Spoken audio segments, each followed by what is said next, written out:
1. Choose some straight-grain sound lumber suitable for the project. Oak, poplar, ash, or hickory are good strong, bendable hardwoods, but even a softwood like white pine used in the illustrations will do in a pinch. 2. Rip the wood to yield two 1/1D 4-inch, 3.2 cm by 1/1D 2-inch, 3.8 cm boards about 66 inches, 167.6 cm long. Mark these 12 inches, 30.5 centimeters from one end and rip them down their centers from the end to the mark so the two limbs can be separated. 3. Drill a 3D 8-inch, 1.0 centimeters hole through the center 2 inches, 5.1 centimeters below the mark at the end of the rip cut in the previous step. Insert a 3D 8-inch, 1.0 centimeters hex bolt through this hole with a flat washer on the head of the bolt. Place another washer on the threaded end and then install the hex nut, tightening it snugly. 4.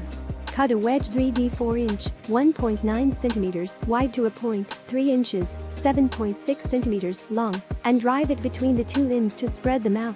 The sides should each bow out symmetrically and form a Y shape. 5.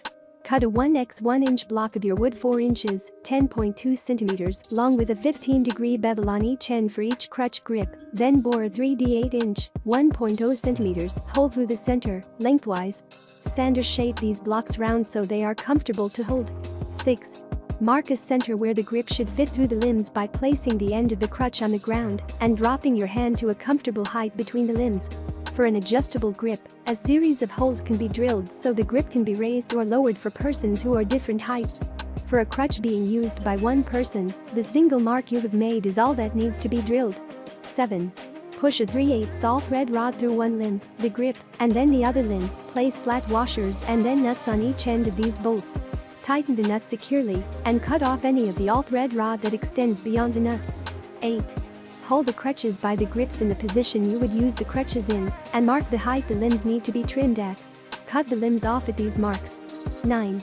Cut 2 more blocks of wood 1.5 inches, 5.1 centimeters square and 7 inches, 17.8 centimeters long. Then notch each end 1D 2-inch, 1.3 centimeters back from the ends and 1D 2-inch, 1.3 centimeters deep to create steps for the limbs to fit into. Glue and nail the ends of the limbs in these notches to form the tops of the crutches. 10. Sand or smooth any rough surfaces of the crutches for a more comfortable and attractive crutches.